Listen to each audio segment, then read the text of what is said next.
All right, all right, all right. Welcome, welcome, welcome, everybody. I hope you are well. I am doing great. Cool. Folks are coming in, coming in. It's good to see you here on this Sunday. I want to welcome you to the first, I don't know if you call it episode, sermon of the Financial Church. And I'm excited to share this teaching with you. I've been doing a deep study of the parable of the talents.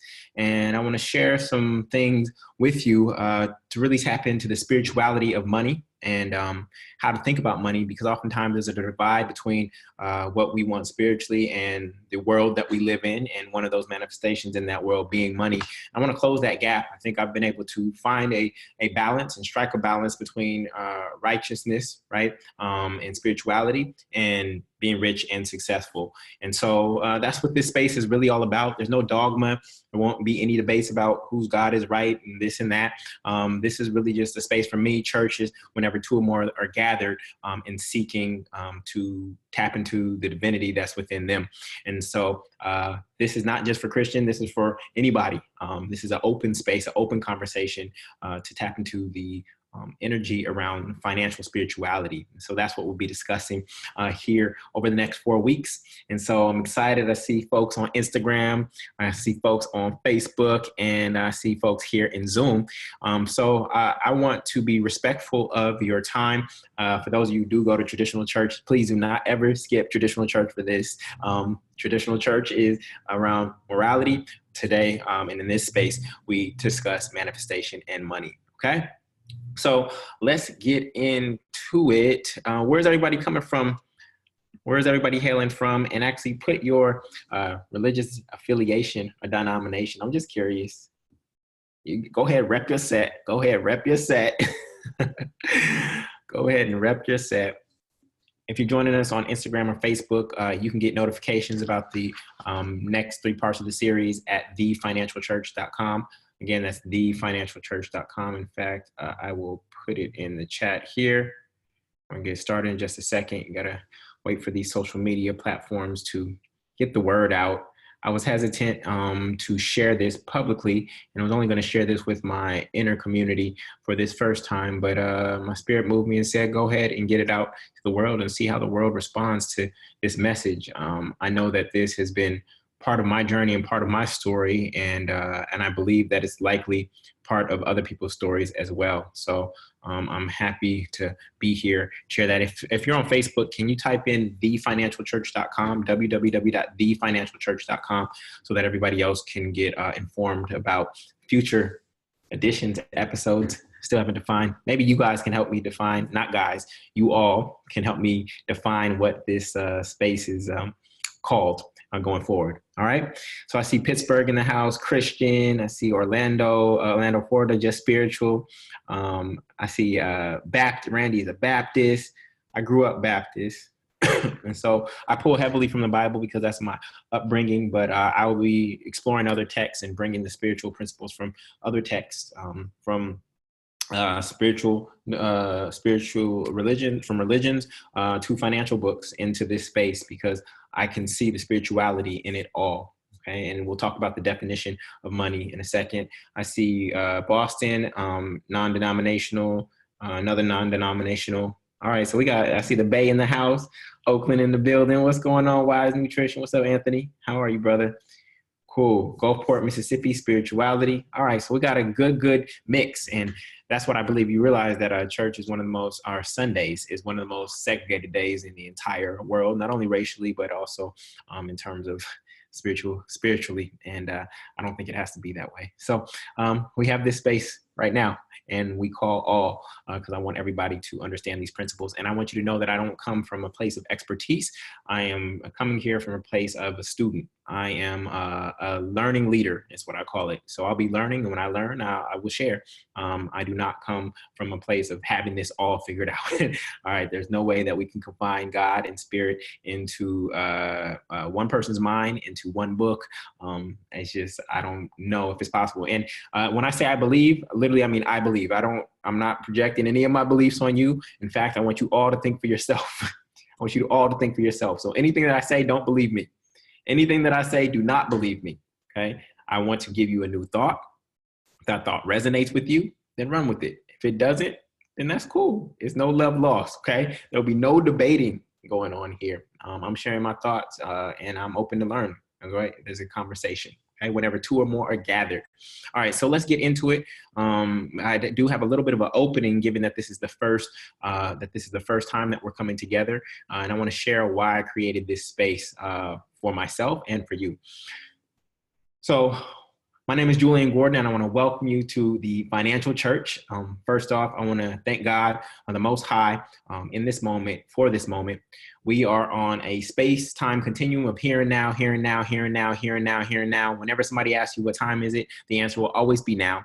Whenever somebody asks you where you are, the answer will always be here. So we are literally in the here and now, and I'm grateful to be here and now with you. Each breath reminds us that God always supplies what we need right on time. None of you have to think about where your next breath comes from. It is always coming, and with the exception of that last one, but we don't think about it. And as it says in the Bible, your Father knows exactly what you need even before you ask him, okay? So imagine if we could accept money like we accept air. Imagine if we could accept money the way we accept air. We would all be wealthy right here and right now, but we have this weird relationship with money that we need to reconcile. And I believe that the root of that is our relationship to our Creator, however you define that. I also want to give thanks for your presence and your listening, whether you're watching this live streaming, or watching this later. My prayer and my prayer request of you is that I have heard and understood correctly from God, the God in me, that I'm able to simplify and translate these divine downloads for you through the power of my words. I also pray that you have ears to hear, and that this inner conversation converts you and renews your mind by moving your thinking upwards towards a state of wealth consciousness, where you recognize that everything that belongs to God, the Father, Mother, belongs to you. The financial church is a place in consciousness in our minds where faith meets finance. Oftentimes, these two things are kept separately. I believe that they are actually one and need to be recognized as one. And I know that the word church can trigger some folks. So I want to clarify that this is not a Christian institution. However, I know that Christians will be here, and I'm happy that they are. And anybody who's seeking to find the truth, that's what this space is for. Anybody who's seeking to find the truth, not a truth that they can declare to all people, but a truth for themselves. That's what this is all about. And if you believe that abundance is your birthright, then you are in the right place here today. I'm not here to say whose idea of God is right or wrong. Your God is right. Okay, I'm gonna leave it at that. Your God is right. It is right for you. Okay, and it is done unto you as you believe. Whatever you believe about your Creator, that will be your experience. And in fact, we're going to get into that today as we talk about the parable of the talents. For me, church is simply a space whenever two or more are gathered in the name of God. And if you believe that abundance is your birthright, like I said, then you are in the right place. I'm not here to teach you what to think. All I want is for you to become more conscious of what you are, who you are, why you are, and that is actually the increase and expansion of your consciousness, your awareness, as you realize those things, these metaphysical questions. So the Bible, I will pull heavily from the Bible. That is the book that has been present in my life for the longest, and so I'll pull heavily from there. And I believe that the Bible actually has three purposes. The first purpose is to teach us how to relate to God, right? Then the second purpose is actually to teach us how to relate to each other. And then the third purpose, I think, that gets neglected, and this is what this space is really all about, is it teaches us how to create. There are so many stories and parables in the Bible that actually show us how to create heaven on earth right here and now, right? From Genesis to the parable of the sower, which we'll get to in another series. There are so many principles around creation. We all come from a creator, right? And therefore, we are all, as children and offspring of that, we are all creators. And this is literally a guidebook on how to create the life that we desire. So in this capacity, I'm not concerned with, I'm only concerned with what it teaches about how to create heaven on earth. And by heaven, I believe that heaven is the mind and earth is all of the physical manifestations that we create, which we call our lives. So again, don't go skipping church and blaming me. Don't skip your traditional church if that's what you do. This is a space in the middle of the Sunday. I did that intentionally. I'm not trying to compete with where you go get your morality and where you get your lessons. This space is about money and manifestation. That's what I've created this space for, okay? In most cases, the traditional church doesn't teach us about money. I'm here to fill that void. As Jesus said in John 10:10, I am come that they might have life and that they might have it more abundantly. I believe that you can be righteous and rich, okay, and spiritual and successful at the same time. It's not an either or thing. I believe we're actually called to be righteous and rich at the same time, spiritual and successful at the same time. But there's a balance that you must strike in order to hold both worlds. It's a very fine balance. And if it gets off, it can lead you astray, okay, and actually have negative repercussions. I was divinely inspired to cultivate this space because I saw a gap between the financial literacy and the financial efficacy of my people. Literacy obviously is the competence, it's knowledge in a specific area, it's knowing and knowing it all, right? But efficacy is the ability to produce the desired and intended result. There's a lot of us who read Rich Dad Poor Dad, we read Dave Ramsey, we read this and that. We have all the knowledge. There's a plethora of YouTube channels and free online courses and paid online courses. All the information and the rule books and the instructions in terms of manifestation and wealth, they're there. But something is blocking us inwardly that is stopping us from actually getting the desired result, right? It's not about information, right? The information is there. Google has laid it out for us and put all the information at our fingertips. There's something inside of us that's blocking us. And I believe that has to do with our relationship to money, right? Which has to do with our relationship to God. And therefore we want to clear up those blockages so that we have congruent thinking. And you'll hear me say incongruent and congruent thinking often. A lot of our thoughts around money are incongruent. We believe this, right? You want to be rich, but you hate rich people. That's an incongruent thought, okay? And therefore it cancels each other out. It becomes neutral. And we don't want to neutralize anything that you want to create, okay? So financial literacy, it has expanded in a great capacity in the past decade or so. But financial literacy only solved the problem from the outside in, okay? Tries to give you information and push it in. Financial spirituality seeks to solve the problem from the inside out. Because if you recognize that you are already rich, if you recognize that abundance was your birthright, then that was part of your being, then your doing would change and then your having would change. Okay. So financial literacy is great and they go hand in hand, but we are actually getting into financial spirituality so that we can more easily receive our divine inheritance. Okay. A lot of times we don't inherit what we are meant to is because we have these deeper beliefs of inadequacy and not enoughness, right? And that's shaping our mindset. We don't actually know who we are in God's eyes. I don't care it's not about who you think you are. Well, it is about who you think you are. Not about what anybody else thinks you are. It's not what your parents think. It's not what your followers think. It's not what your customers think. It's not what your boss thinks. It's not what your significant other thinks. The only thing that matters, and what I always want to bring us back to, is how does God see me in this moment? How does God see me in this moment? And God is always going to see you as perfect, whole, and complete. Yes, some people have some old ideologies from the Old Testament about this wrathful God that is punishing them and writing out the checklist and going to cast them into a certain place. Again, it is done unto you as you believe. I have no judgment. That is not how I perceive my God and my mother, father God. I believe that it is a loving entity that created us for a reason. And just like me as a father and my daughter, when she stumbles, when she makes mistakes, I don't love her any less. I don't love her any less. And if I don't love my daughter any less when she makes mistakes, and the Creator has a more perfect love than I can, then why would it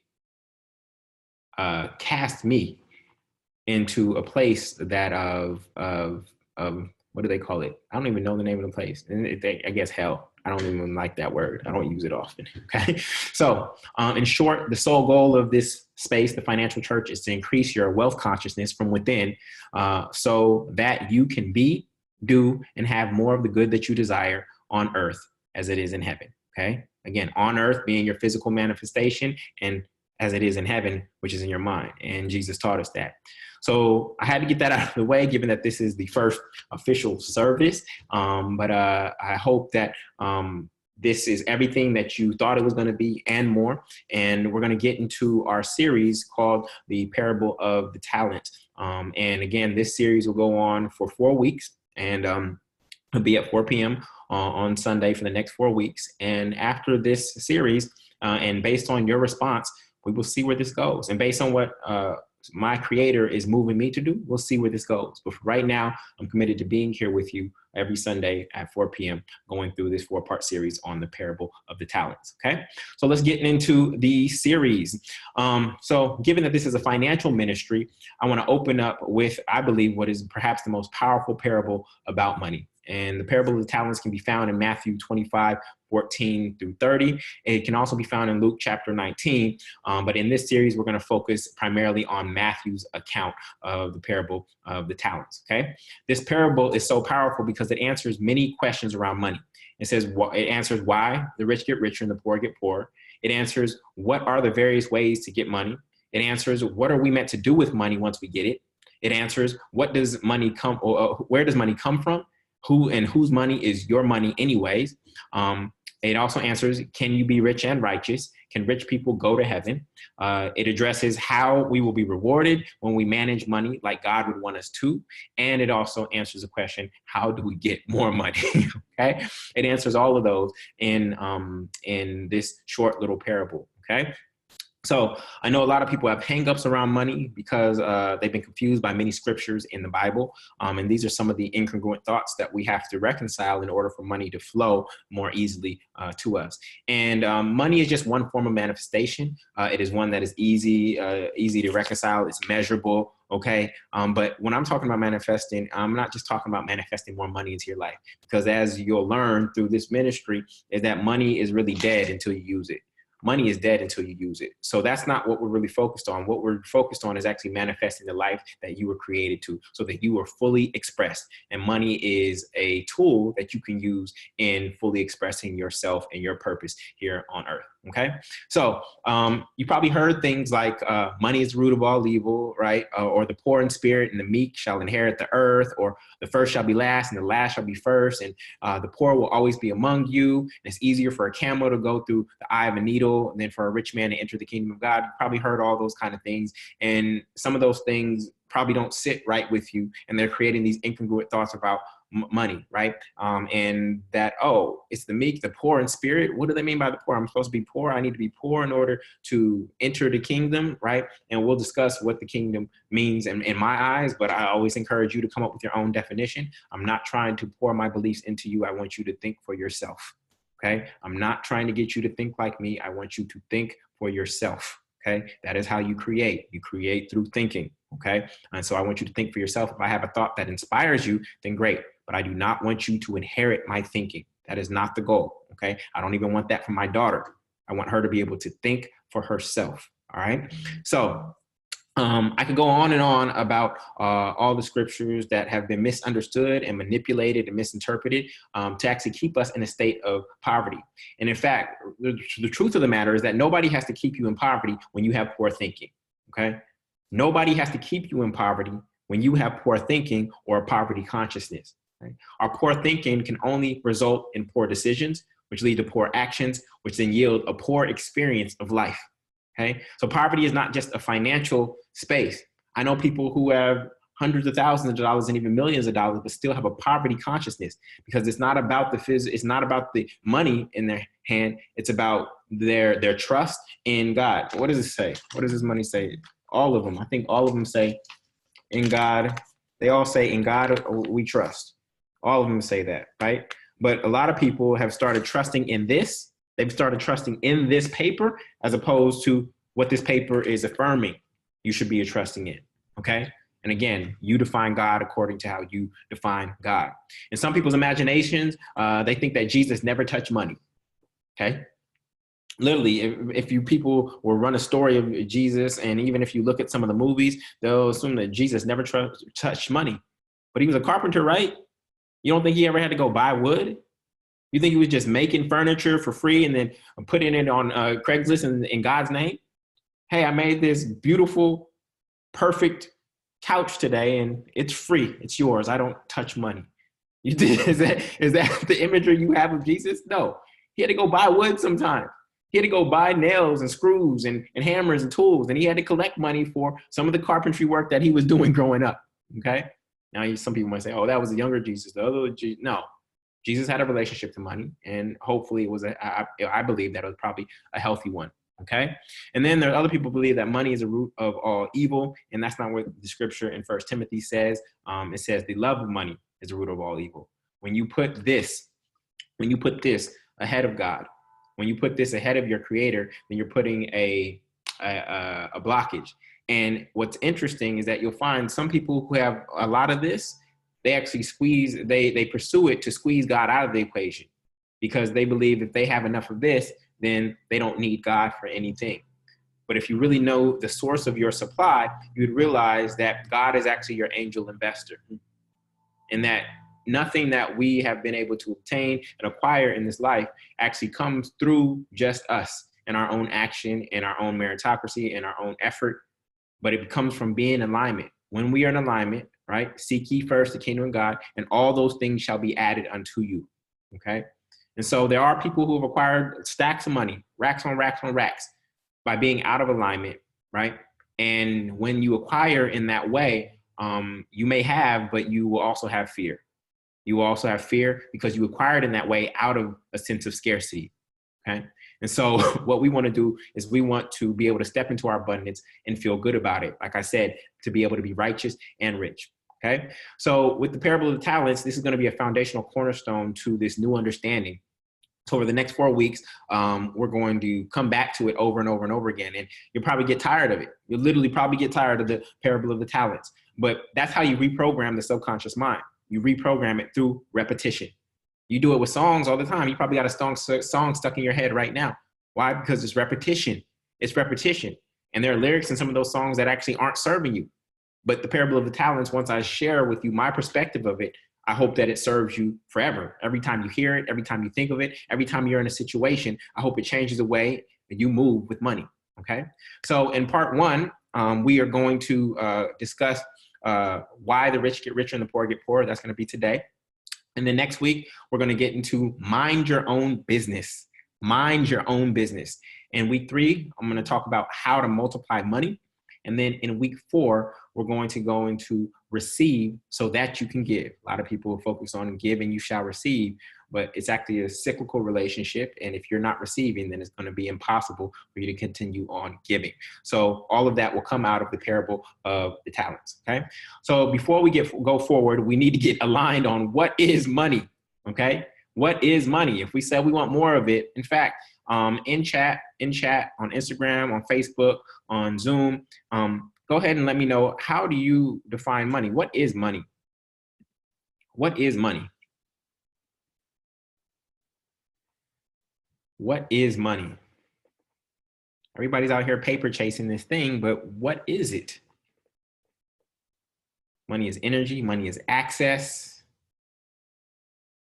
peace of mind, currency. Money is power, a means of acquiring things, a form of energy, a medium of exchange, flow, asset, a tool.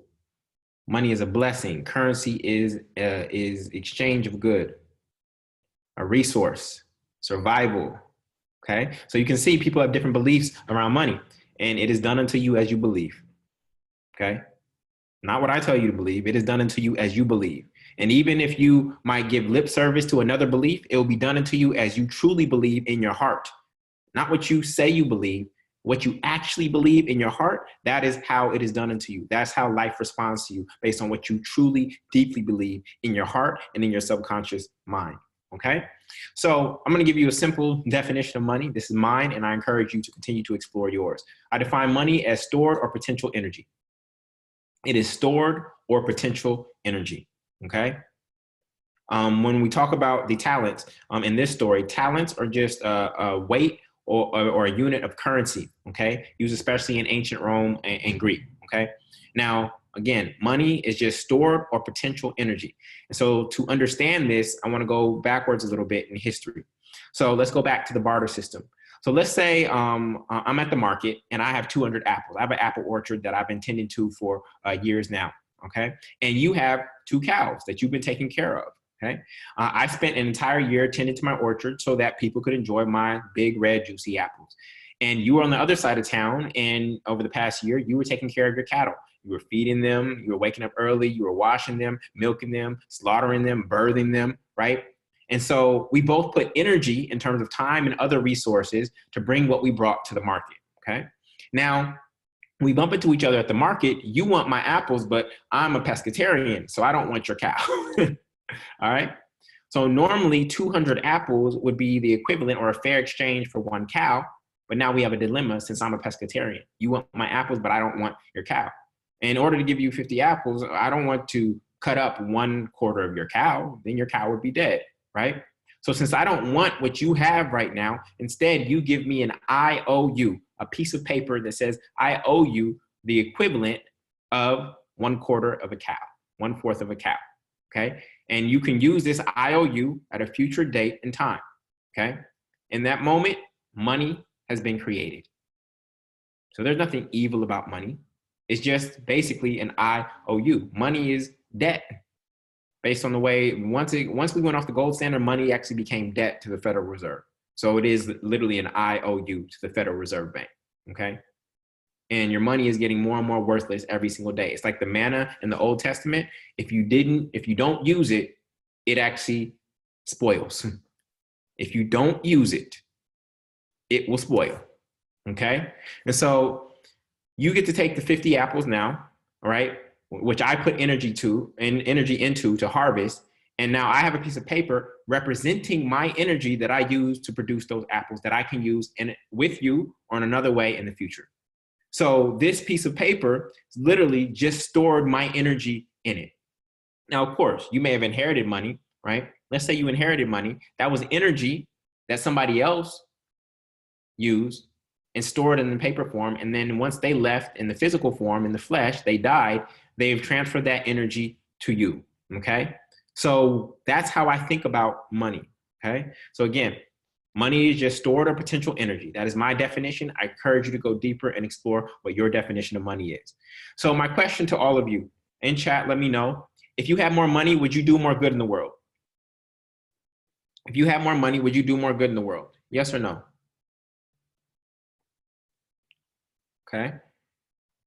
People saying yes. All right. Do you think you would do more good than those at the top who have more money than you right now? Do you think you would do more good than people who are wealthier than you right now? Everybody always talking about, oh, the rappers need to do this and the athletes need to do this and the celebrities need to do this. Always have ideas about what other people should be doing with their money. So you think you must think that you have a better idea of what to do with money. Okay, great. So given that, I believe that you should all have a lot of money. If you're going to do more good than you're currently doing with money, and you have great ideas of what to do with money once you have it, I believe that you should have a lot of money, as much as you can humanly handle, okay? So that's my idea. That's my idea. So now let's get into the scripture. So I'm reading from the English Standard Version. And this space will likely be shorter. Again, as the first time I had to open up, but I don't want to take up too much of your time on a Sunday. This is supposed to be a quick, powerful punch and hit to really just tune you financially, spiritually and financially at the same time, okay? So verse 14, for it is actually the kingdom of heaven, okay, will be like a man going on a journey who called his servant and entrusted to them his property. To one he gave 5 talents, to another 2, to another 1, and to each according to his ability. Then he went away. And he who had received the 5 talents went at once and traded with them. And he made 5 talents more. So also he who had 2 talents made 2 talents more. But he who had received the 1 talent went and dug in the ground and hid his master's money. Verse 19. Now, after a long time, the master of those servants came and settled accounts with them. And he who had received the 5 talents came forward, bringing 5 talents more, saying, Master, you delivered me the 5 talents here, and I've made 5 talents more. His master said to him, Well done, good and faithful servant. You have been faithful over a little. I will set you over much. Enter the joy of your master, or the kingdom of heaven. And he also, who had 2 talents, came forward saying, Master, you delivered me 2 talents here. I've made 2 more talents. His master said to him, Well done, good and faithful servant. You have been faithful over little. I will set you over much. enter into the joy of your master. He also, who had received the 1 talent, came forward saying, Master, I knew you to be a hard man, reaping where you did not sow and gathering where you scattered no seed. So I was afraid, and I went and hid your talent in the ground. Here, you have what is yours. But the master answered him, You wicked and slothful servant. You knew that I reap where I have not sown and gathered where I have scattered no seed. Then you ought to have invested my money with the bankers, and at my coming, I should have received what was mine own and interest. So take the talent and give it to him who has 10 talents. For to everyone who has, more will be given, and he will have an abundance. But from the one who has not, even what he has will be taken away. And cast the worthless servant into the outer darkness, in that place where there will be weeping and gnashing of teeth. So that is the parable of the talent. That's what we'll be exploring for the next 4 weeks. And so we're going to dig in today to why the rich get richer and the poor get poorer. So this opening scripture used to confuse me when I was younger. I was like, why would those who have more get more? Why would God do that? That doesn't make any sense, right? This master doesn't make any sense. But obviously, that is exactly what has been playing out in society as the wealth gap continues to increase between the rich and the poor. And then there's the middle class in the middle who think that they're rich, but they're really poor in many ways, okay? All of their income is primarily active income. Many of them got hit this past week with the stock market dropping 10% since the beginning of the year due to this coronavirus, right? People are getting hit because most of their income is active income, even if it's high, okay? And so this used to make me angry knowing that my people of color, were typically at the bottom of the totem pole when it comes to American society. And we were literally just getting crumbs from the American pie. And so I used to be angered at this and I didn't understand it, but now I have a new understanding of it, and I'm happy to share that with you. Now, globally, you'll be surprised to know that 2,153 billionaires globally, of the world's billionaires, they have more wealth between them than combined 4.6 billion people.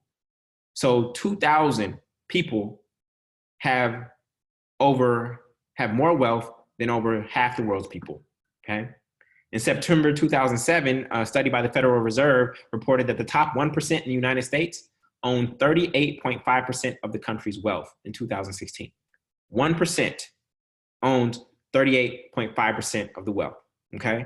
So these are where the wealth gaps come from. What's interesting is that in 1983, lower income people, they had, actually they're not lower income people. It's people who are experiencing lower income, okay? This is like, you don't call somebody a slave. They're not a slave. They were enslaved, okay? So I'm very particular with my language because I know my words have power. Your words have power too. And so correct me if I misspeak ever, okay? You have that right? So people who were experiencing lower income in 1983, they had 7% of America's aggregate wealth. In 2016, according to the Pew research, they only have 4%. Now, here's the middle class that everybody is aspiring to get to. In 1983, people who were experiencing the middle class, they had 32% of America's wealth, aggregate wealth. In 2016, they have 17%. 17%. Literally half of what they had in 1983. And so therefore, those who are experiencing the upper income levels, in 1983, they had 60% of the wealth in the United States. And today, they have 79%. Or in 2016, they had 79%. It's probably even worse today, okay? So let me just rephrase this in a little bit different way. In 1983, in 1983, wealth for people experiencing lower income was 12,300. In 2001, it was 20,600. And in 2016, it actually went backwards to 11,300. So people in the lower income brackets, okay, their wealth is actually worse off today than it was in 1983. Middle class, okay, In 1983, they had $102,000 on average in terms of wealth. In 2001, that jumped up to $144,000. But in 2016, it went backwards to $115,000. For the upper class, in 1983, their average wealth was $344,000. In 2001, it actually essentially doubled to $636,000. And in 2016, it has grown even more to $848,000. So this idea of the rich getting richer and the poor getting poorer is accurate. And obviously we had movements like Occupy Wall Street, right, which was targeting the 1%, signs reading the 1% is evil, you don't need all that money, greed kills, eat the rich, all these kind of things. And what's interesting is that, like, for me, I have no beef with Bill Gates. Bill Gates solved a huge problem, and therefore he got wealthy because of it. There's nothing evil about what Bill Gates did.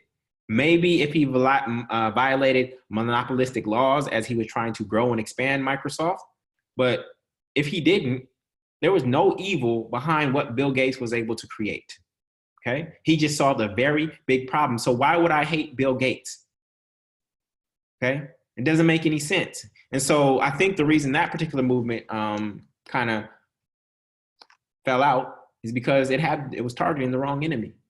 It was targeting the wrong enemy, okay? And there's also an incongruence because there are people who were sleeping in Zuccotti Park who would want that wealth. So it was incongruent thoughts. I hate the 1%, but I would love to be in the 1%. That's an incongruent thought. And therefore, that's hard to sustain a movement when deep down inside, you want what your quote unquote enemy has. All right. So, of course, then in terms of black people, or not black people, Africans in America, that's the most accurate language I have right now. Some of us say we want reparations, but what's more concerning to me is not the current wealth gap. What's more concerning to me is actually the mental wealth gap, and I'll explain. Even if we hit the reset button, remember like on Nintendo, because in Nintendo you couldn't save your games, right? So if you were losing and you want to start over, you just press that reset button, right? So even if we were to press the reset button, even if we were playing Monopoly and we're like, let's start over, okay? The wealth gap has gotten too wide. You got all the hotels, you got the boardwalk, et cetera. Let's start all over, okay? Even if we did that right now, right, and we can do that within a twinkling of an eye, we would still see the wealth gap manifest because of the mental wealth gap. Even if everybody started all over with the same exact amount of money, right? Because of the mental wealth gap, you would see the same thing play out and manifest because we create from our mind, right? We create from our level of consciousness. So I'm not negating racism, wage inequality, redlining, predatory lending, nepotism, discrimination, systematic inequality, the prison industrial complex, for-profit student loan debt, bank fees, parking tickets, rent increases. I'm aware of all of that. But even if these things were off the table because of the mental wealth gap, because of our relationship to money, the same thing would unfold and manifest, okay? So this is why we have to examine our relationship to money and our wealth consciousness. Before we add on new ideas about how to create money, we need to actually subtract our poverty consciousness first. Before we add, we need to subtract, okay? So let's look at these scriptures. And again, we're talking from the perspective of the rich get richer and the poor get poor, and we're trying to answer the question, why? So in verse 24, it says, he who also had received the 1 talent came forward, saying, Master, I knew you to be a hard man, reaping where you did not sow and gathering where you scattered no seed. The key word in this particular verse is I knew, okay? I knew is a word of expectation, right? This means that they had a past relationship, that this was an ongoing relationship, that they had worked together in the past. This was not their first time working together, but this may have been the first time of them working in this capacity where he's now giving them talents. We don't know what kind of servant either of them were at that moment in time, but the master was leaving and he left them with talents. So there was an emotional memory.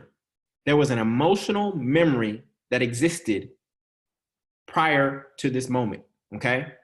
Prior to even getting the talents, there was an emotional memory of his relationship with his master. Okay. I knew you to be a hard man. Hard in Greek is skleros, which means harsh, right?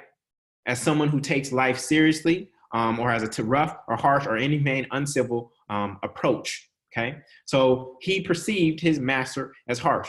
There are people who see the Old Testament God and they actually bring that Old Testament God into the future, and they see their relationship to God as this person who's writing down all their demerits, all their sins, and going to hold that accountable to them. If that's you, that's okay. No judgment.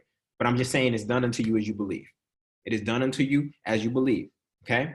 So on a metaphysical level, this man's emotional connection towards his master, his God, his boss was one of harshness. Okay. Now that was his expectation. And when you have an expectation of something, then it triggers an emotion in you. And then that emotion ends up leading into your experience, which then cycles back into your expectation, which leads to emotion, which leads to experience. So it's a threefold process. Expectation, which is a thought, right? Whether it's true or not, you don't know if it's true. Expectation usually is based on the past. We draw an expectation from the past. We can only have an expectation of what's to come based on our thinking of the past, our past experience of this person, our past experience of this space, our past experience of this restaurant. You go to a restaurant and you have an expectation of it based on your past experience or what you've heard other people's experience by looking at Yelp, right? So now you have a thought, which then shapes your emotion. You may be excited about this restaurant because it's 5 stars, it's got great reviews, right? And then that actually shapes your experience of that restaurant. So it's this threefold process. Now, what we're trying to change for many of us is we're trying to improve our experience of life. And so our only 2 access points to doing that is by either changing our expectation, our thinking about life and how it actually operates. Is it working against me or is it working for me? All things are working together for my good. That is a scripture that I embrace. All things are working together for my good. But if you think that your master, God, is actually working against you and setting traps for you, or the devil is doing that, then that will be your experience. Again, it'll be done unto you as you believe. So when your emotional memory bank is shaping your reality, then your monetary memory bank doesn't mean anything, okay? You have an emotional memory bank. And the question is have you had more negative deposits in that emotional memory bank in terms of your relationship with life and your creator? Or have you had more positive deposits? Some of you have insufficient funds right now. And I say that from a place of privilege because I don't feel that I've had anything major or traumatic happen to me. I was held up at gunpoint at the age of 18, but I know that some of you have had some very hard or harsh experiences. I'm talking about raising your siblings, single mom, addiction in your family, car accident, poverty, disease, molestation. I know all of that is present.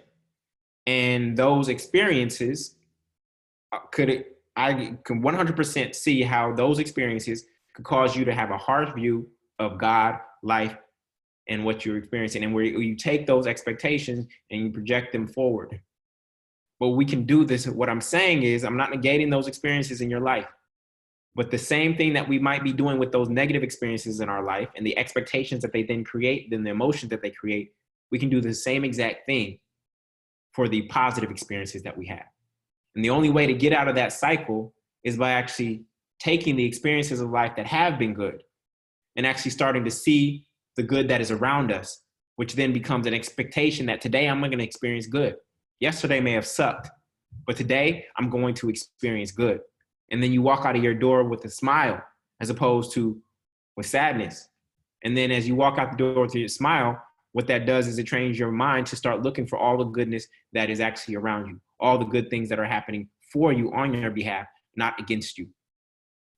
And when I was younger, I used to, when I was in college, I worked with foster youth, and the stories that I heard of them and what they had to go through before the age of 18, before their emancipation, it just like will crush your heart.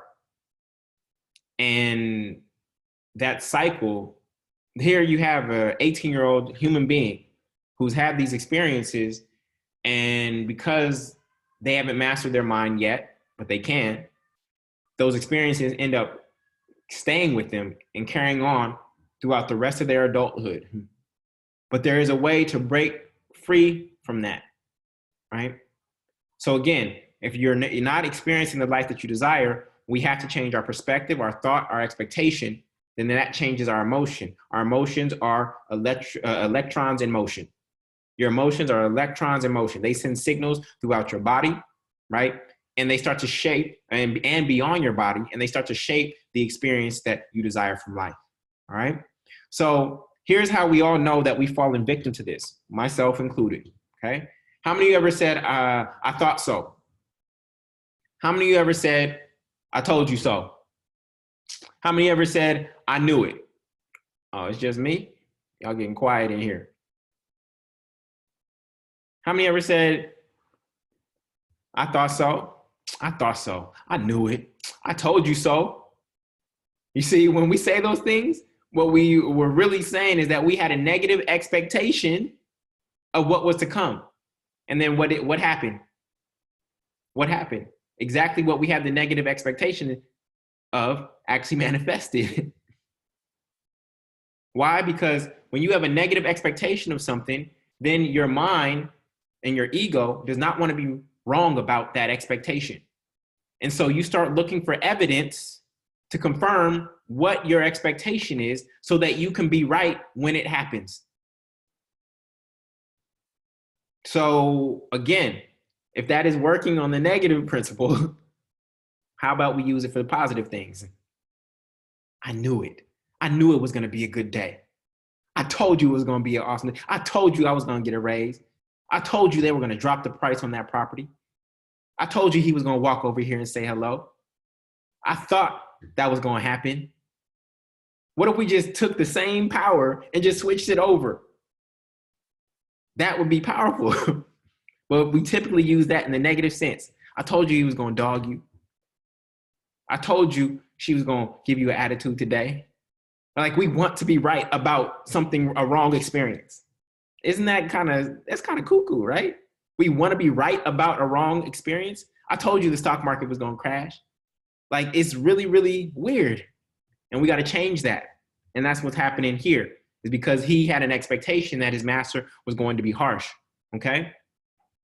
Let me share with you really quickly, given the circumstance, this is exactly how we create an economic recession, okay? Watch this. We co-create it, okay? We are all part of this. So individually or collectively, we start thinking, wow, my stock portfolio is going up. This market is on a bull run. This is too good to be true. Just listen to that. This is too good to be true, or it's too true to be good, right? So we start thinking that. So what's the next thought after that is like, this got to end at some point. And I've seen this happen in relationships. People in perfectly good relationships, but get uncomfortable because they believe that something wrong has to happen, that this can't just be good, that it just can't be good indefinitely, that something's got to happen. And so they end up creating a situation that sabotages the relationship, okay? So we get in this mindset of, this is too good to be true. My stock market portfolio is up 50,000 this year, et cetera. It's been a long time. And then we start hearing whispers in our own head, and we start hearing whispers from other people. Oh yeah, recession is coming, right? How long you been hearing that? 2 years, a recession is coming. It's coming. Yeah, it might be coming. The economy does operate in cycles, but a recession is coming. Recession is coming, right? And then that becomes part of the collective consciousness. And then now you have the TV stations saying it. Yeah, recession is pending. And what are we doing? We're looking for all the evidence. Even if 90% of the evidence says that there's no recession coming, what we are magnifying is the 10% of evidence that says it is. Because we want to confirm what we believe in our head. And so now the TV stations, they're saying, recession is coming, recession is coming. Look at this is this is down, this and that. Then we start manifesting, because now enough of us believe, and we've held that belief for an extended period of time. And so now we manifest something like the coronavirus.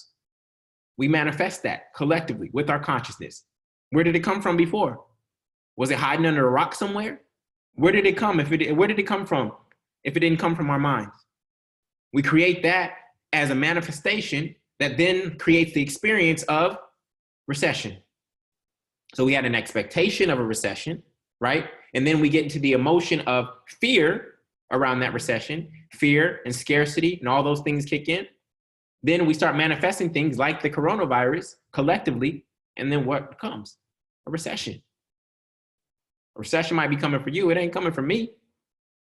And you can know that this does not have to be your reality because there were many millionaires that were made during the Great Depression.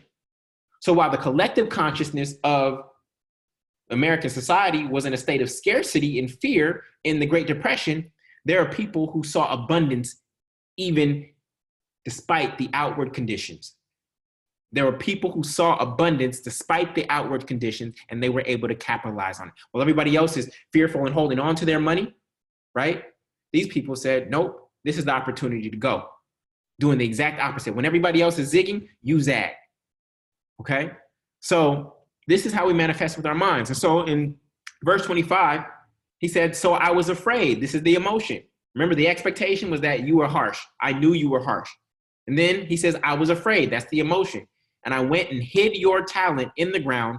Here, you have what is yours.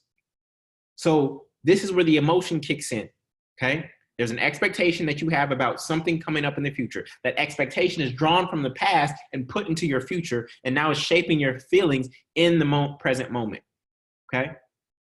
So I've seen a couple types of people with fear of money, okay? Having more money does not just erase the fear. I've seen the first type of person that I've seen have fear of money is a person who's literally living on the edge. Some of my tenants here who are on Section 8, like every single day, they are living on the edge. And if it wasn't for Section 8, life would be even harder for them.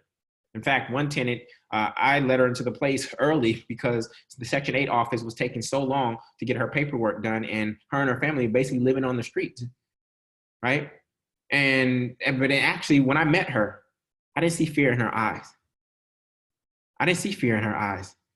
I saw a lot of faith that things were going to work out because she's been living on so little for so long, and she works at Burger King.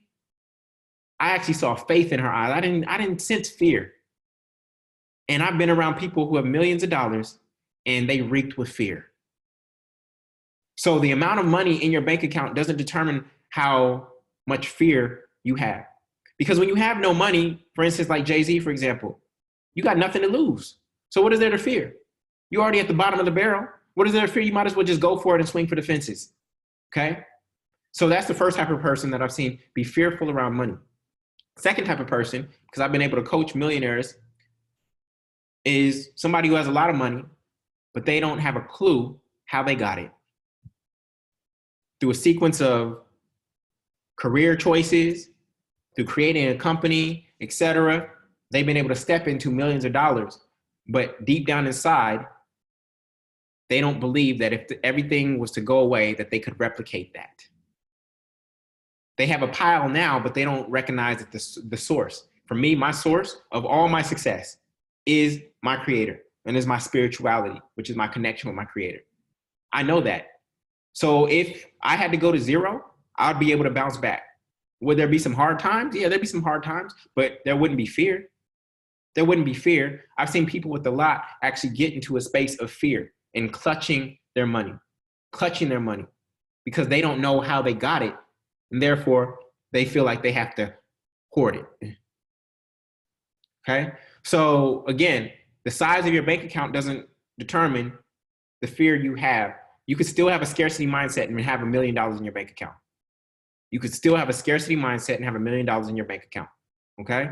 So whether you have scarcity or abundance mindset has nothing to do with how much is in your possession.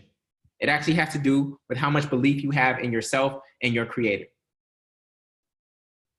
If you have belief in yourself and your creator, then you will not be in a space of scarcity or fear.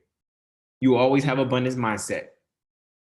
Okay? So don't be fooled by that number that you see when you log into your online account.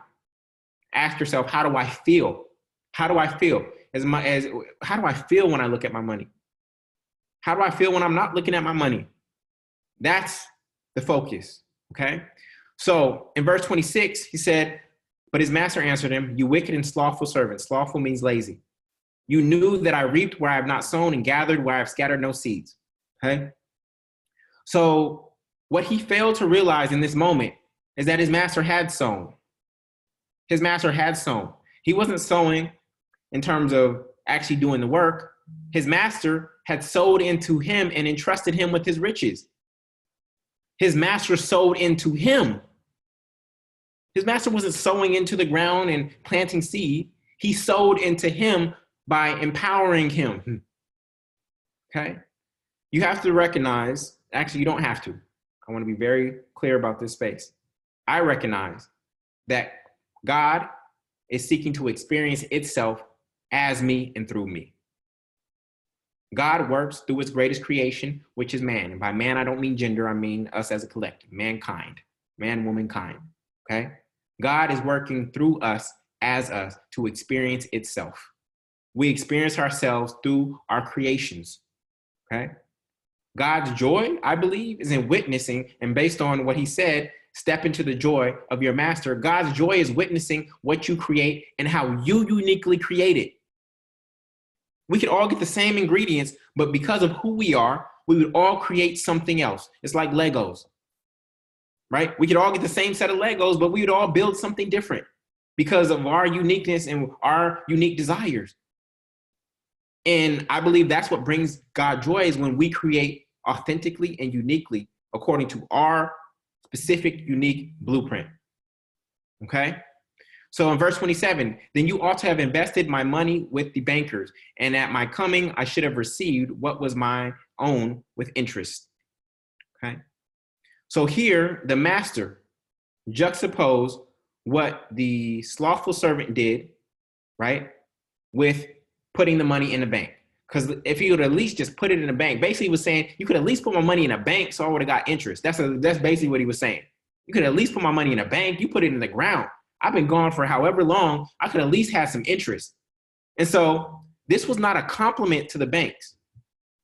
This was not a compliment to the banks.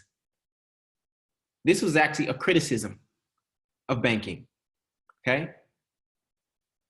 You have to recognize that putting your money in banks is lazy investing. Some of you have it in the ground. Some of you have it under your mattress. That's the equivalent to putting it in the ground. But with your bank, you know that Bank of America's interest rate right now is 0.03%. It's 0.03%. So that is actually equivalent to putting your money into the ground. Inflation is greater than that. So your money is actually losing money by sitting in a savings account. You thought you were saving and being good, but your money is actually losing money. Right now, you're being a slothful financial servant if you have excess money saved in a bank. Your money is supposed to be out there. The goal is to double it. The good and faithful servants, whether he had 5 to 10 and took 2 to 4, they doubled theirs. And so if you have your money sitting in a bank, you are being a slothful financial servant. And what you know from this story is that he takes the talent from the slothful servant and gives it to those who are actually making that money work. This is a key financial principle. This was not a compliment to the bank. This was saying that banking, putting your money in a savings account, is just above putting it in the ground. But when you come into a financial awareness, you start to realize that there are many different ways you can channel this energy, this stored potential energy, which we call money, to make it work and create, to put it towards ideas, companies, and things that you want, that you believe in. Okay? So God, I believe, a financial principle, wants you to do better than just put your money in a savings account. Okay? Banks are essentially the same today as burying your money. In the past, banks used to give 5% return on your money, etc. Not in today's world. 0.03%. At 0.03%, it'll take you 2,400 years to double your money. 2,400 years. It's called the rule of 72. You take 72 divided by 0.03, right, which was the interest rate, and that's how long it will take you to double your money, 2,400 years. If you were getting a 12% interest rate on that money, 72 divided by 12 is 6. It would take you 6 years to double your money. Okay, this is a financial principle. I want you to write that down. Rule of 72. I'll be teaching financial principles in this way. The rule of 72. So let's say you get an interest rate on, you were letting somebody borrow money at 6% interest. Okay, it'll take you 12 years to double your money. Let's say you're getting a return at 10%. It'll take you 7.2 years to double your money. This is a financial principle that you can use when you're trying to evaluate how long it's going to take you to get the equivalent of your money back. And in this version of the parable of the talents, all of them doubled. Hold on one second. Instagram went off. Give me one second, y'all. Are y'all enjoying this so far? Y'all enjoying this? Let me know. Good. All right, cool. So again, that's a financial principle, financial equation, right? It's as solid as the law of gravity, okay? It's as solid as E equals MC squared, okay? And you need to know that. So I'm weaving in these financial principles and equations and laws and actually extracting them from scripture, which has been here for a long, long time, all right? So how many of you ever watched the show Hoarders? How many ever watched the show Hoarders? Right? I was so enraptured in that show because I do actually have a hoarder in my family, and I was trying to understand their psychology. But a lot of people just watch it for entertainment, and they say things like, how could somebody do that? How could somebody just be hoarding all that stuff and have stuff stacked up to the ceilings and have no space to walk and it'd be dirty like that and things of that nature and things rotting and molding. And here they are judging when the reality is that we're doing the exact same thing with our money. We're hoarding. You want to know what causes the economy to freeze? Is when people hoard their money. When money stops flowing. Money is called currency. And currency is supposed to have a current. When it's flowing, we all get to experience abundance. But when people have fear, what do? They hold on to their money. The money freezes and it stops flowing. And when you have a body of water where water is not flowing, what happens? Mosquitoes, disease, things of that nature. But when water is flowing, it is clear. It is moving. That's called cash flow. Okay? And so stop judging other people who are hoarding on these shows when you're hoarding money in your bank account. You want to know, you want to really hear something? That person who is hoarding, they're doing more for the economy than you are because at least they bought something. At least they put their money out. They may have no money in their bank account, but it's out there in the world. Whereas you having money stored in a savings account that is yielding 0.03 in interest is doing nothing. It's useless. It's stored potential energy. It is useless until it is used. It is useless until it is used. Okay? So we got to get out of this consciousness of putting our money in savings accounts because savings accounts will not save you. You cannot save your way to wealth. You cannot save your way to wealth. All right? So again, this comes from that fear. He said, I was afraid, and thoughts held in mind produce after their kind. I cannot plant a tomato seed and expect corn. Okay? I cannot plant asparagus and expect to get squash. The thoughts held in our mind, as above, so below, right? The thoughts held in our mind have to produce and manifest accordingly. You can't plant scarcity and reap abundance. It doesn't work that way. As above, so below, okay? As what's in our head, as what's in our heaven, okay? So below is how it manifests on earth, okay? How it manifests in real life in physical form, all right? I stepped into my purpose on January 9th, 2009. It was the bottom of the last economic recession. All the stock market tickers were red. What was it? Home Depot had laid off like thousands of people, things of that nature. Everybody who loved me and cared about me was saying, you shouldn't do this now because you shouldn't be pursuing this purpose thing now because it's not looking too good. And here I am over a decade later with more abundance and more wealth than I could have ever imagined at that moment in time. But I had no fear because that was my faith walk where I had very little money. I'd saved up $18,000, which covered 6 months of living expenses. I saved up $18,000. My living expenses in Brooklyn, New York at that time with rent, food, Metro card, student loans, etc., was $3,000 a month. That was it. I had a 6-month runway in the midst of a recession. But I was moving 100% on faith and abundance. And what I found was, in order to keep myself from getting captivated by all the scarcity that was happening in the collective consciousness and the race conscious, I had to keep a gratitude journal. And actually, it's here. I actually ended up making this gratitude journal. It's called my Thank Account. And every day, I would deposit millionaire moments into my Thank Account. I went through 8 of these. Since April 6, 2011, I went through 8 of these, and I deposited about 15,000 moments of gratitude, small moments. Oh man, that tree was so beautiful. I'm so glad my friend called me today. Oh, that meal was absolutely amazing. I'm so grateful for that new restaurant in my neighborhood.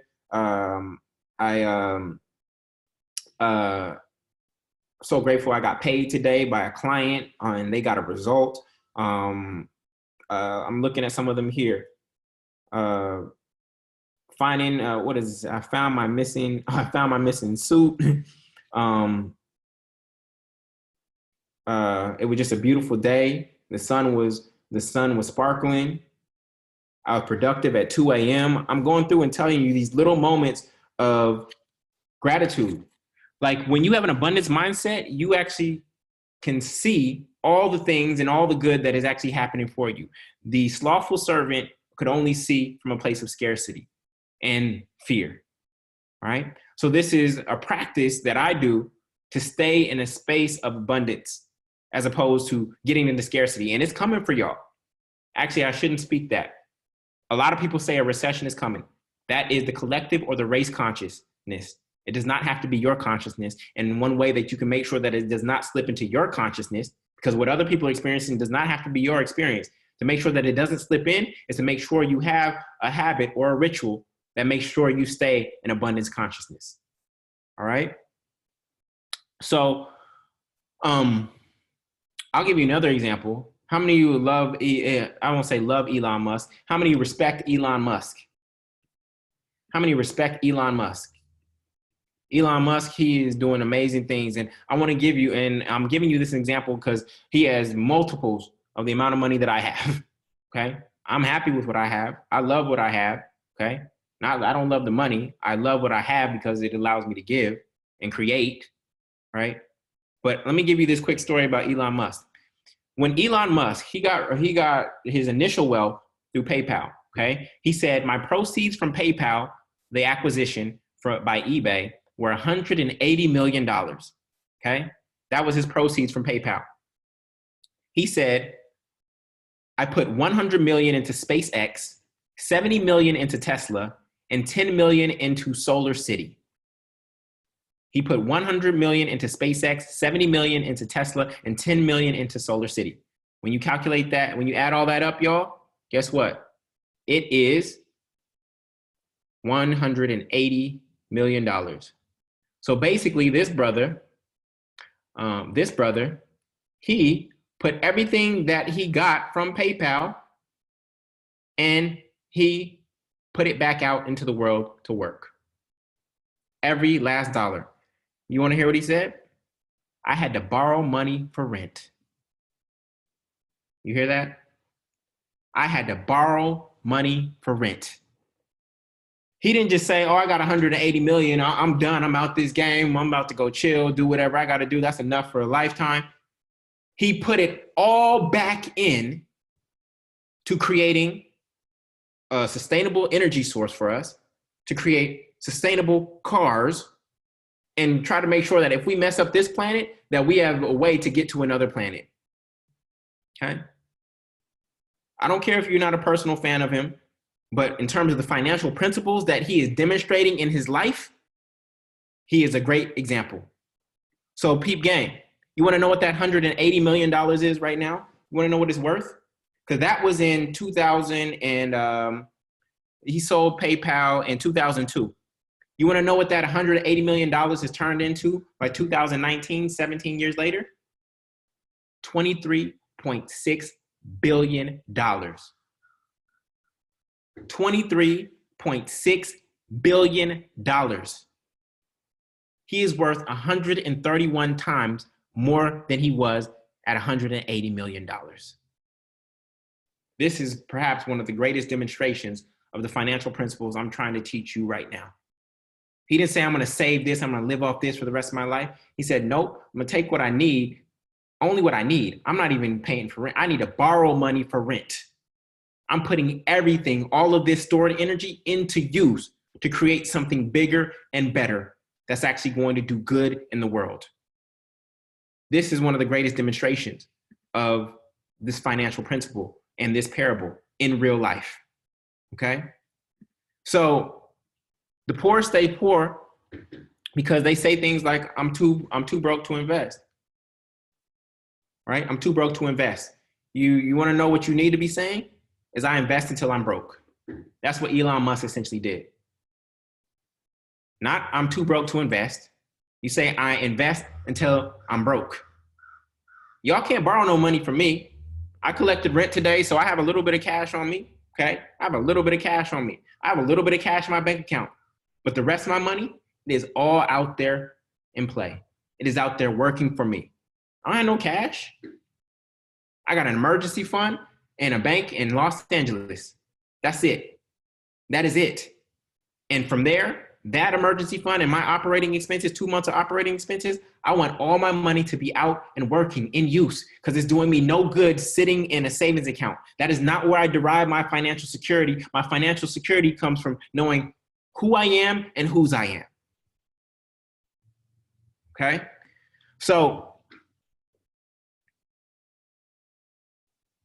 the final line of that text says, for everyone who has, more will be given, and he will have an abundance. But from one who has not, even what he has will be taken away. For a long time, I didn't understand this.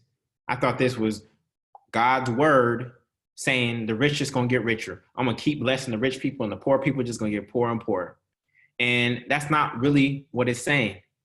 What it's saying is, for everyone who has in their mind abundance, more will be given to them in terms of physical manifestation.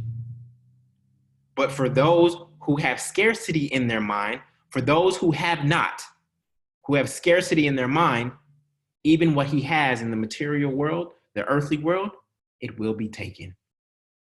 People who are in scarcity, they always fear that, oh, this person gonna steal this is gonna be that, oh, my bike was stolen, somebody broke into my car, my boss did this, somebody took my job.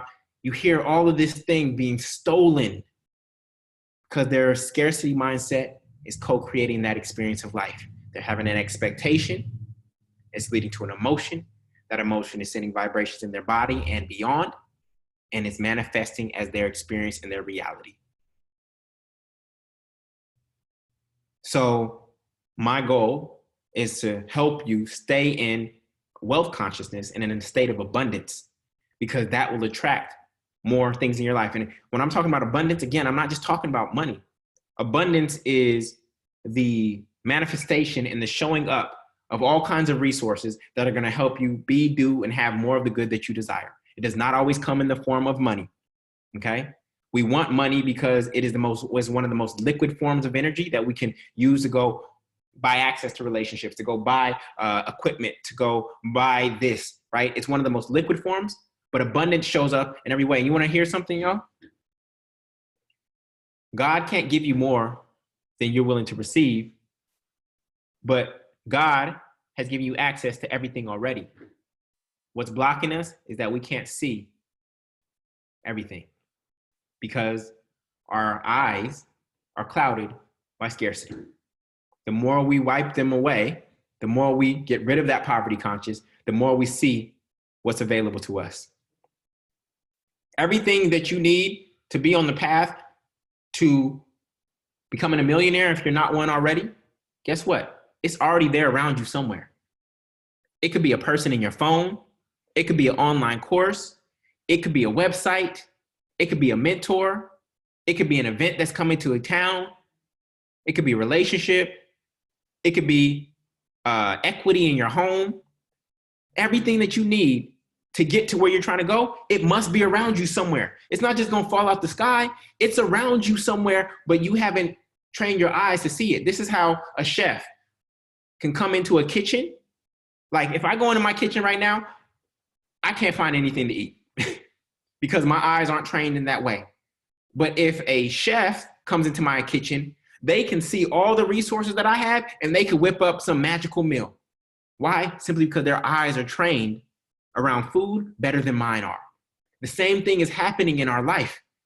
Everything that you need is around you, but your eyes aren't trained enough in an abundance mindset to see how that person can help you, how that piece of information can help you, how that book that's been sitting on your shelf can help you, how that camera that you have can help you, how your phone can help you, how this social media platform can help you.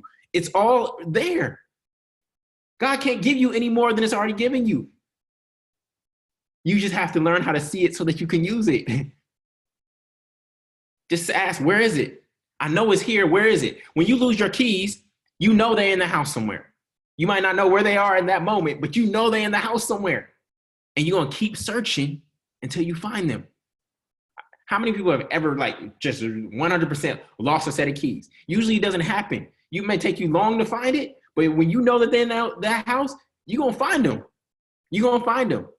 So every resource that you need to get to where you're trying to go and create what you're trying to manifest, it's around you somewhere.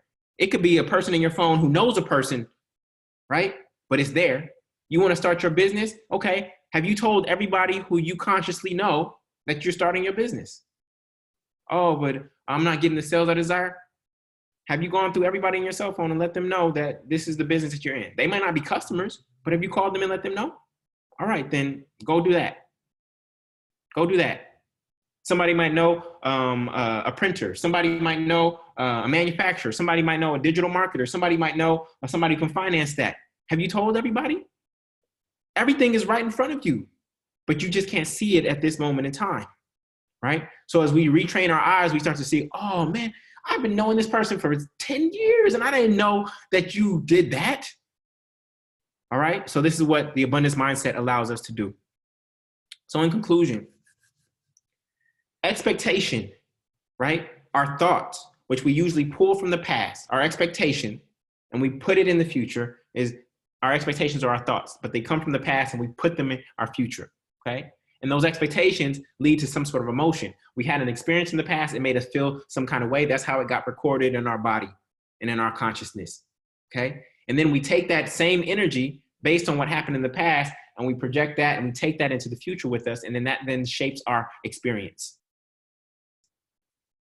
You had a bad experience at a restaurant one time, that was your and that becomes your expectation for the next time. But what if you just let that expectation go? What if you said, oh yeah, I went to that restaurant last time, I didn't really like the service or on my dish. What if you said, but I'm willing to try something new this time. Let's go.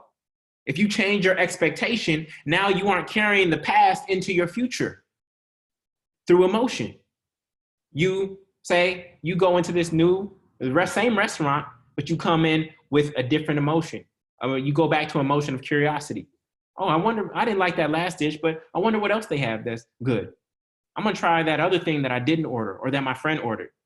You go in with the curiosity, so you take that negative emotion that was carried forward from the past experience, and you don't let that become your expectation. You choose a different emotion to take into this same restaurant, this same, but you will have a different experience of the same space. You will have a different experience of the same space. You don't have access. The only points you have access to is changing the expectation and changing your emotion. You can change your expectation by visualizing a better experience of that restaurant. Or you can just change your emotion and say, instead of being mad about what happened last time, I'm going to be curious about what else they have that's going to be good.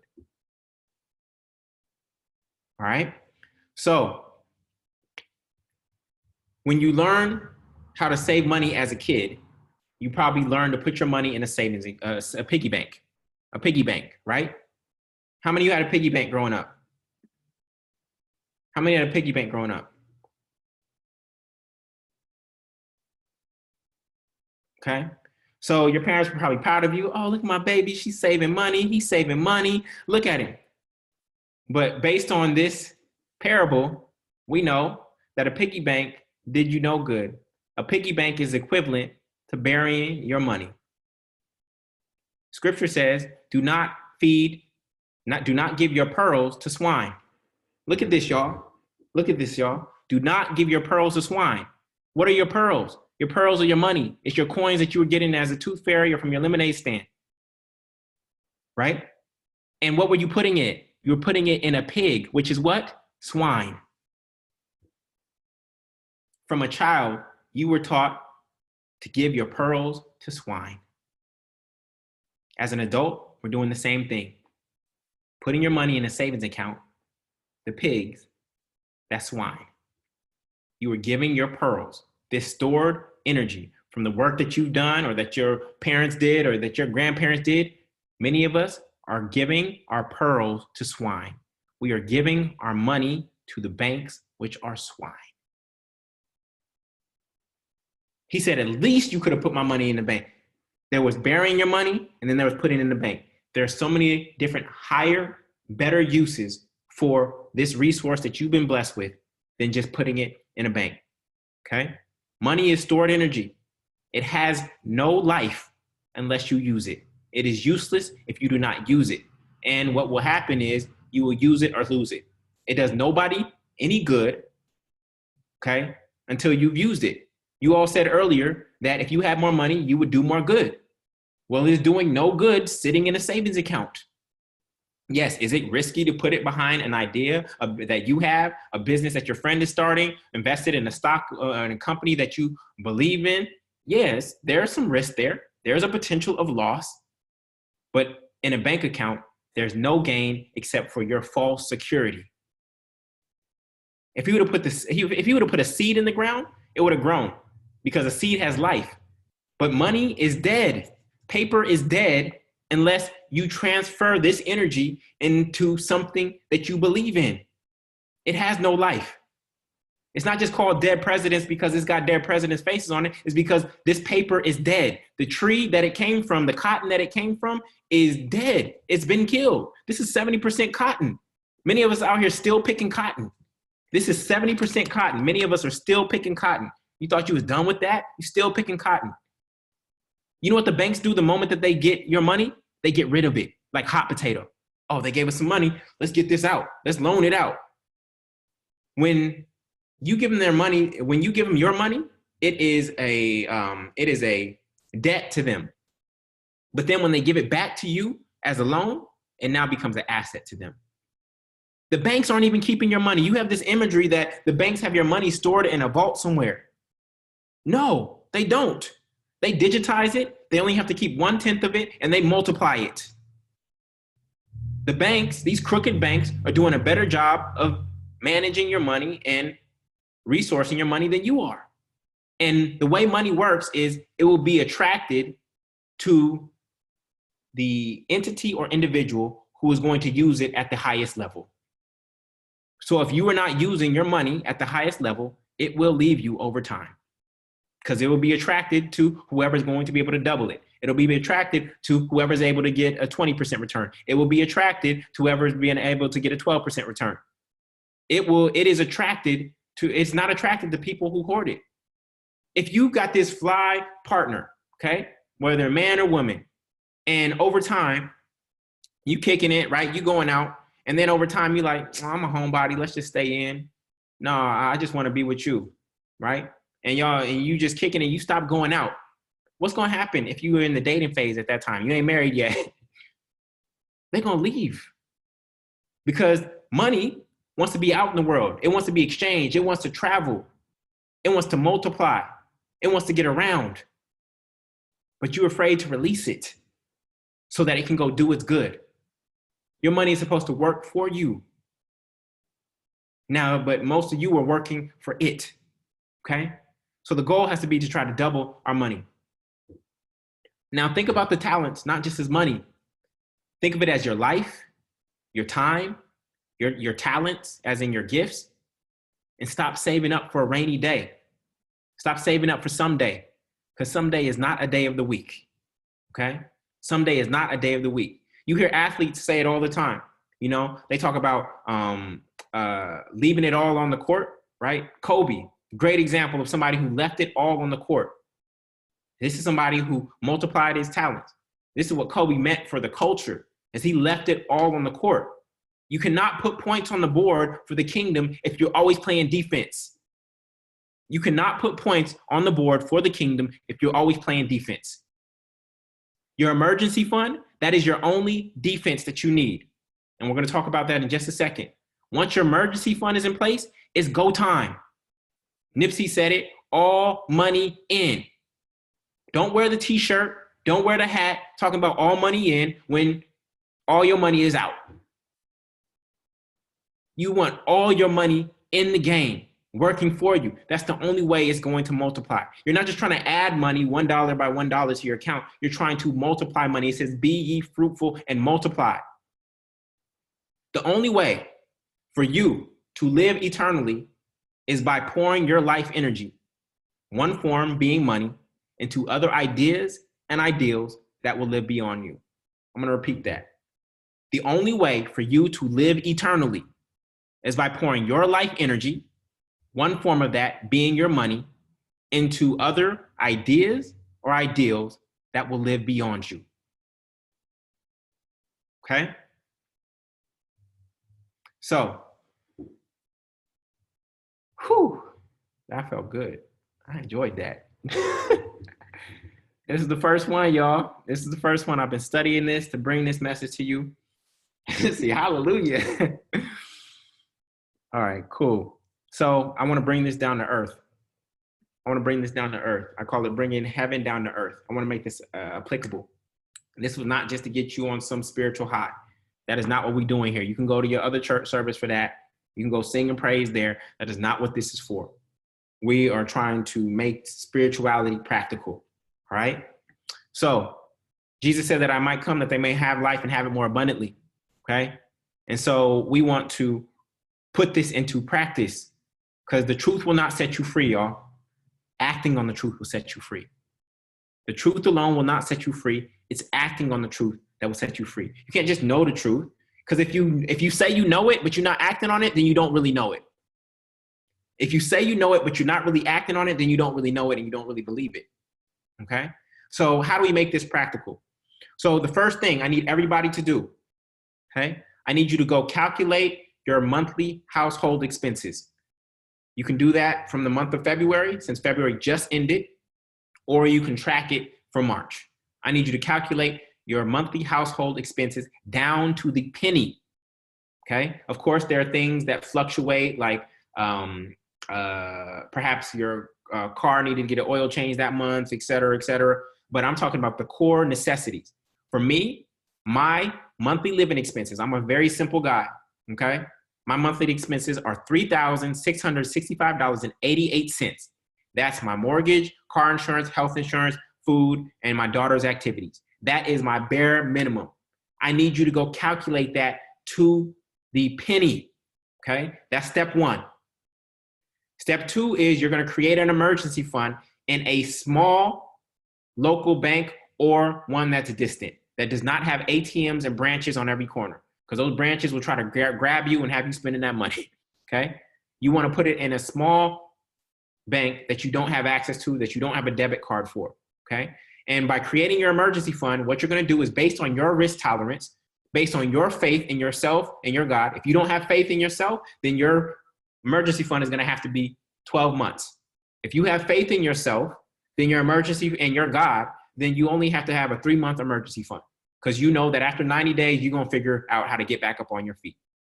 So you determine how long your emergency fund will be. In fact, in chat, please let me know how many months of emergency fund do you need? Just be honest. There's no judgment, okay? There's no judgment. It's just the degree of your faith in yourself and your God at this moment in time, okay? So Dawn is doing 6. So Dawn would take 6 months and she would multiply it by her monthly expenses. So let's say her family's is $5,000. Dawn's emergency fund would be 6 times 5,000, which is 30. And she's going to go put that 30. That's going to be her focus right now. Put that 30 in this small bank that does not have ATMs and branches all over. Okay. That's step 2. So 1, we need to calculate the number, okay, our monthly expenses for our needs. And then we need to multiply that by the number of months we want in terms of our emergency fund, okay? From there, you're going to hide that money in that bank, okay? And then from there, once you've done that, that's it. Once you've done that, now you have your emergency fund. That is, if Armageddon happens and ish hits the fan, you are good, okay? Once you have that emergency fund in place, you want to keep 2 months of operating expenses, meaning your monthly expenses. So again, Dawn, if hers is $5,000, she wants to keep $10,000. That's it. That's it in her checking account, right? So that she can pay her car note, she can pay her mortgage, she can pay her kids' schools, things of that nature. 2 months. And the only reason I do 2 months is because sometimes your debit cards expire and you want to make sure that there's still money in that account, okay? So I do 2 months. After that, after she's got to $40,000, then every single dollar beyond that, she needs to be investing. It needs to be out in the world, playing at a higher level. She needs to be taking educated risk, not just risking it all, okay? She needs to be taking educated risk. That money should not be sitting in a savings account. If it is in a temporary sacred account, okay? So let's say she wants to save up for a down payment on a multifamily property, right? And it's going to cost $50,000 for that down payment. That money will be savings, but it's not a savings account as in, oh, I'm earning interest. She's like, I don't care about the interest. All I'm doing is trying to get to this 50 so that I can go make a down payment on this asset. Then that 50 is going to be in the asset. Okay? Once you've established your emergency fund and your 2 months of operating expenses, then every single dollar that comes into your possession needs to be put out into the world and activated. It is useless if you do not use it. Okay? So are we clear on what we must do? Please type yes. Are we clear on what we must do? Are we confident in our ability to do it? Are we confident in our ability to do it? And are we committed to getting it done?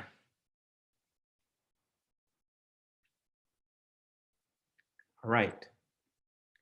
So we're going to end with this affirmation, and it's actually called a treatment, a mental wealth treatment, and it's just an affirmative prayer, and I'll explain what that means. Okay, so a treatment, a mental wealth treatment, is an affirmation or affirmative prayer that seeks to align our consciousness and attune our mind with the truth about who we are, whose we are, what we are, and why we are, and accept our divine inheritance as opposed to begging, beseeching, or trying to persuade God to give us that which is already ours, okay? So there are 2 types of prayer, and you see Jesus demonstrate both these types of prayer in the New Testament. There are times to pray from a position of weakness, as Jesus did in the Garden of Gethsemane, right? He was on his knees, like in a state of begging at that moment in time. That was when his human consciousness was taking over at that moment in time, okay? There are times to pray like that, when you don't have the answers, when you're confused, you're in darkness, and you got to get down on your knees and just ask from like total humility, okay? But most of our prayers should actually be coming from the affirmative, from a position of strength, as Christ did. When you look at all of his prayers within the New Testament outside of the time in the Garden of Gethsemane, he's praying from a place of power, a place of strength, a place of knowing, a place of truth. And that's where, and oftentimes he's standing. Oftentimes he's standing when he's praying like this. So there's times to get down on the knees and pray, right? When you should just are in darkness and pain and lack and uncertainty. But most of our prayers should be actually affirmative prayers. Okay. So this is our affirmative prayer for today. And then we'll use this for the next 3 weeks. I am a multiplier. Type that in. I am a multiplier. I am a multiplier. I was born to be fruitful and multiply. I subtract all thoughts of fear, doubt, and worry from my mind. I unify any thoughts in my mind divided against themselves. I seek first the kingdom of God, knowing that everything I need and desire shall be added unto me. I'll repeat. I am a multiplier. I was born to be fruitful and multiply. I subtract all thoughts of fear, doubt, and worry from my mind. I unify any thoughts in my mind divided against themselves. I seek ye first the kingdom of God, knowing that everything I need and desire shall be added unto me. Ashe, amen, and so it is. All right? So, that is it, y'all. I feel good. I sense a lot of energy in the chats. I haven't been able to observe because I've been so here, but I hope that this space blessed you. It blessed me. I feel joyful. I'm so grateful to be being used in this way. I'm so excited about the teachings to come. I'm so excited and grateful for all of you who showed up on a whim. I just sent out an email and y'all are here in mass. And I just feel so good. I feel like there's been a void around the spirituality, around money. And my creator is leading me to fill that void. Of course, through the multifamily movement and the Freedom School, that is how I manifest. That is one way and one vehicle that I use to manifest physically here on earth. But I know that all of my success comes from the principles that I'm teaching you and the mindset that I'm teaching you through this space that is called the Financial Church. So go ahead and set your alarms, your timers for 4 o'clock Eastern Standard Time next Sunday. Next Sunday, we will be going over how to mind your own business. We're going to talk about one thing that's really blocking us all from stepping into the abundance that we desire. Then we're going to go into how to multiply money in week 3. And then in week 4, we're going to talk about receive so that you can give. A lot of people talk about give and receive, but if you're not receiving, then it's going to be impossible to continue giving. So again, I hope that this blessed you. If you're watching this on any social media platform right now, I just encourage you to share, the truth. If the truth sets you free, then please set the truth free. So if the truth sets you free, then please set the truth free by sharing it, okay? By sharing it, text other people, the link www.thefinancialchurch.com. Once you sign up for that, you'll be signed up for all the ones coming up. For those of you on Instagram or on Facebook, again, go to www.thefinancialchurch.com to sign up for the next 3 weeks. As I said before, I'm going to be leading this series for this 4 weeks. And then